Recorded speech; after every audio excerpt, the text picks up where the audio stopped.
একদিকে 2010 বিশ্বকাপের champion Spain, যারা 16 বছর পর ফাইনাল খেলতে যাচ্ছে দ্বিতীয় শিরোপার লড়াই। অন্যদিকে সবশেষ আসর তথা 2022 আসরের চ্যাম্পিয়ন আর্জেন্টিনা। ডিফেন্ডিং চ্যাম্পিয়নদের লক্ষ্য টানা দ্বিতীয় শিরোপাটা নিজেদের করে রাখা। কথা বলবো এই দুই দলের রোড টু ফাইনাল নিয়ে। প্রথমেই বলতে চাই আর্জেন্টিনার কথা।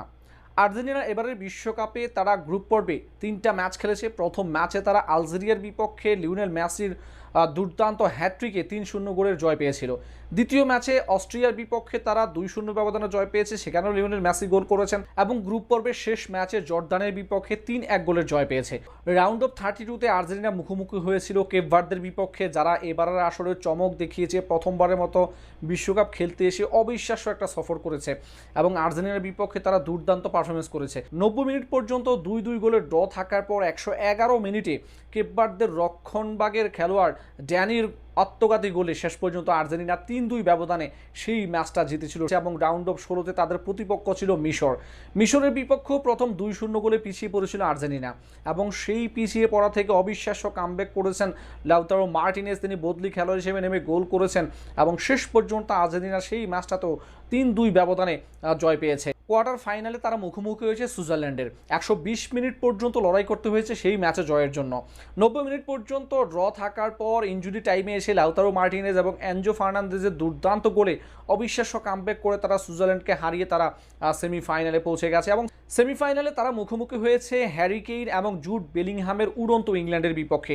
সেই ম্যাচেও তারা পিছিয়ে পড়েছিল 85 মিনিট পর্যন্ত 1-0 গোলে পিছিয়ে থাকার পর শেষ পর্যন্ত আর্জেন্টিনা ম্যাচটা 2-1 গোলে জয় পেয়েছে এবং তারা ফাইনালের টিকিট নিশ্চিত করেছে।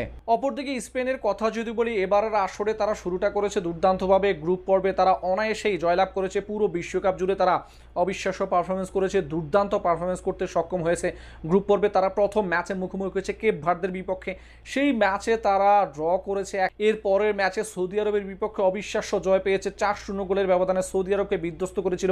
এবং গ্রুপ পর্বের শেষ ম্যাচে উরুগুয়ের বিপক্ষে 1-0 গোলের জয় তারা রাউন্ড অফ 32-তে এসেছে। রাউন্ড অফ 32-তে স্পেন মুখোমুখি হয় অস্ট্রিয়ার, যেই ম্যাচে তারা 3-0 গোলের ব্যবধানে জয় পেয়ে তারা রাউন্ড অফ 16 কনফার্ম করেছে এবং রাউন্ড অফ 16-এ তাদের প্রতিপক্ষ ছিল রোনালদোর পর্তুগাল। সেই ম্যাচে 90 মিনিট পর্যন্ত 0-0 ড্র থাকার পর ইনজুরি টাইমে এসে মিকেল মেরিনোর একমাত্র গোলে স্পেন সেই ম্যাচে জয় পেয়েছে এবং তারা কোয়ার্টার ফাইনালের টিকিট নিশ্চিত করেছিল। কোয়ার্টার ফাইনালে দলটার প্রতিপক্ষ ছিল বেলজিয়ামের বিপক্ষে তাদের হাত দিয়ে একটা লড়াই হয়েছে। সেই ম্যাচেও মিকেল মেরিনো শেষ মুহূর্তে এসে ইনজুরি টাইমে এসে তিনি গোল করেছেন এবং স্পেন সেই ম্যাচটাতেও জয় পেয়েছে। সেমিফাইনালে দলটার প্রতিপক্ষ 2018 বিশ্ব চ্যাম্পিয়ন ফ্রান্স। এই দুইটা দলের লড়াইয়ের মধ্যে তারা ফ্রান্সকে আরও একবার বিশ্বকাপের নকআউট পর্বের মতো গুরুত্বপূর্ণ ম্যাচ থেকে বিদায় করেছে। 2-0 গোলের ব্যবধানে অবিশ্বাস্য অসাধারণ দুর্দান্ত এক জয়ে তারা এবারের বিশ্বকাপের ফাইনাল টিকিট নিশ্চিত করেছিল। এবার ফুটবল বিশ্বের ভক্ত সমর্থকরা অপেক্ষা করছে মেগা ফাইনালের। একদিকে তরুণ, গতিময় এবং টিকে থাকা ফুটবল স্পেনের, অন্যদিকে লিওনেল মেসির আর্জেন্টিনা, যাদের রয়েছে লড়াকু এবং অভিজ্ঞ মন মানসিকতা। নিউ জার্সিতে কে হাসবে শেষ হাসি, লিওনেল মেসি নাকি লামিন ইয়ামালরা?